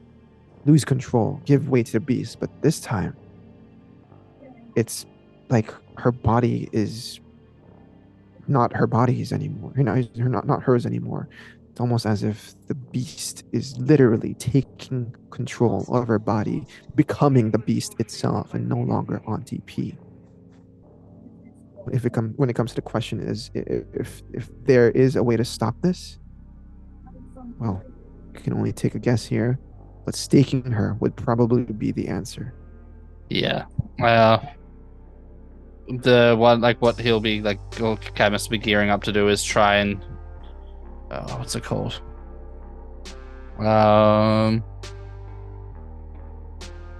The advanced torpor, and get ready to, like, once Auntie is at a position, just smack her with advanced torpor. Just immediately Okay. causes immediate torpor.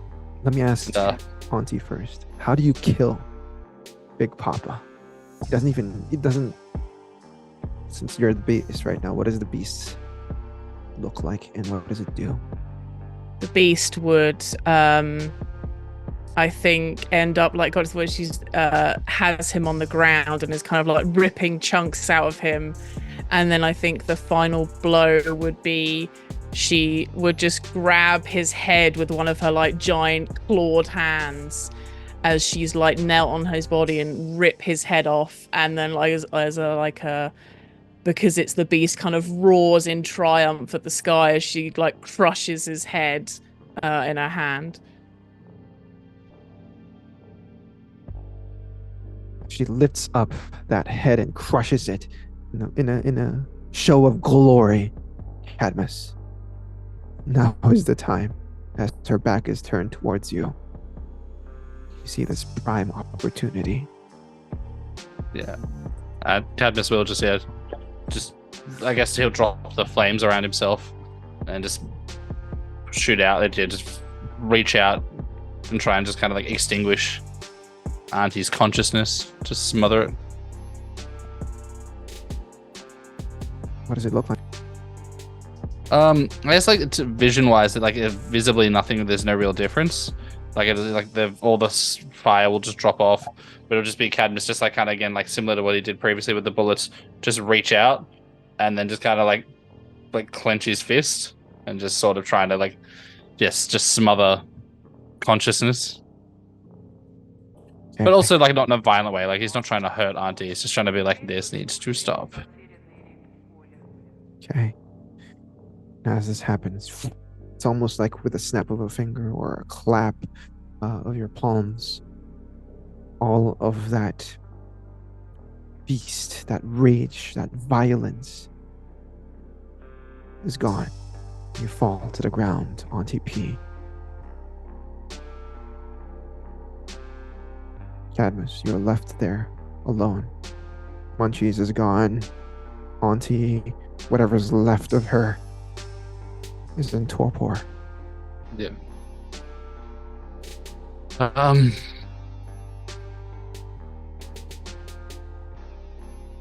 Bodies of your former comrades, your touchstone is on the ground. This place is filled with viscera.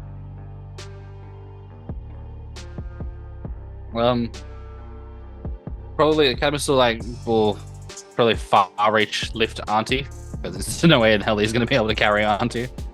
And like the two of them. If he can maintain far reach and like flight, just literally just the two of them are just going to fly away. But although like he's going to like far reach and walk out of the building, and then before leaving. Just get like a lighter and just start just lighting random bits of the building on fire. Just trying to create a big building fire just to get rid of as much evidence as possible because there's just everyone's dead here. Absolutely. There's nothing to be done. Okay. Just as you leave, you toss a lighter into the building.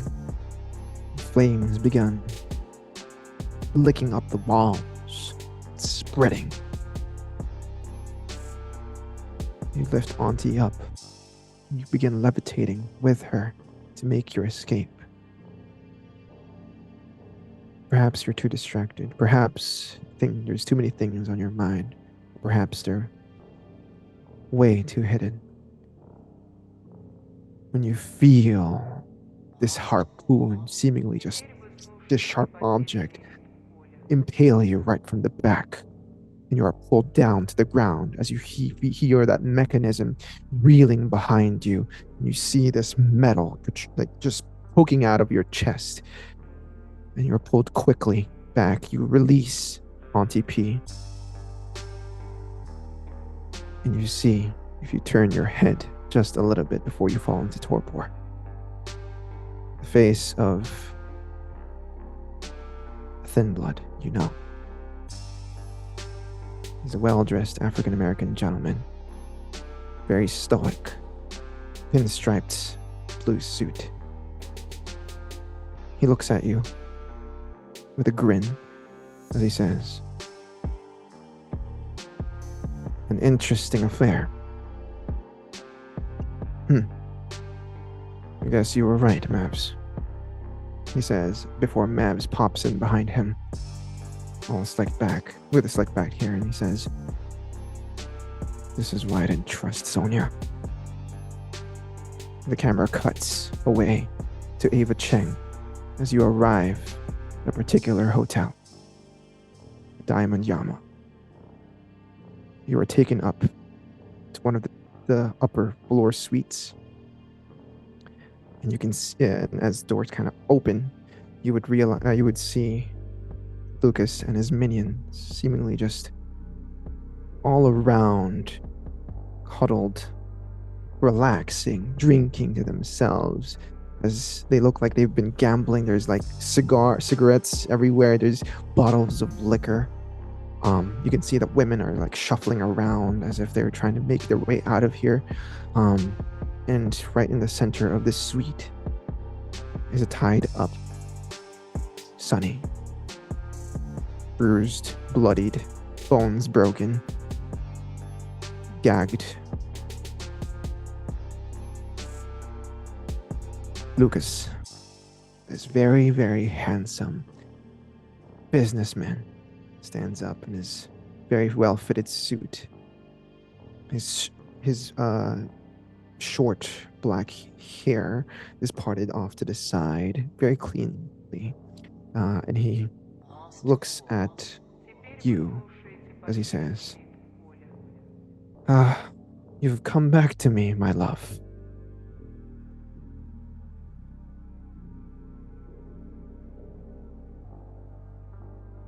Sure.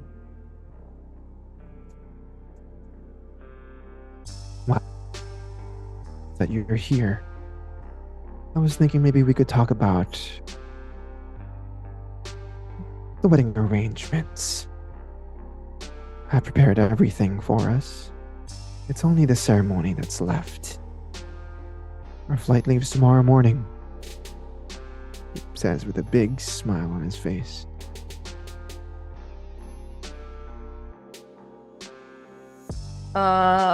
Munchies is going to like it's like this simmering all full anger just like go just flow out of her as she doesn't look like she's angry. She looks like she is what's the word, disgusted as she walks into the room, heading maybe towards Sunny is, while still keeping an eye on Lucas and saying, "What, your shoddy second rate wedding? Did you even hire the proper people to arrange it?" Only the best that the best has to offer. My family spared no expense. And soon we will rule the mainland. Just you and me, darling. Not the other families. Not the foreigners. And certainly not this half-blood.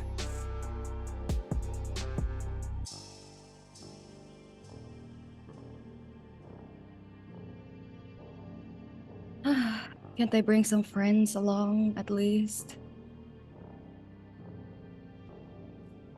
He gives you a wicked smile before he says, "Sure, if there's any of them alive."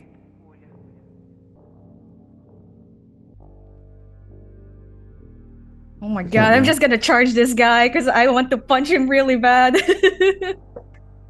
And as you lose control, we see a glimpse of perhaps the beast in a thin blood be released at this moment.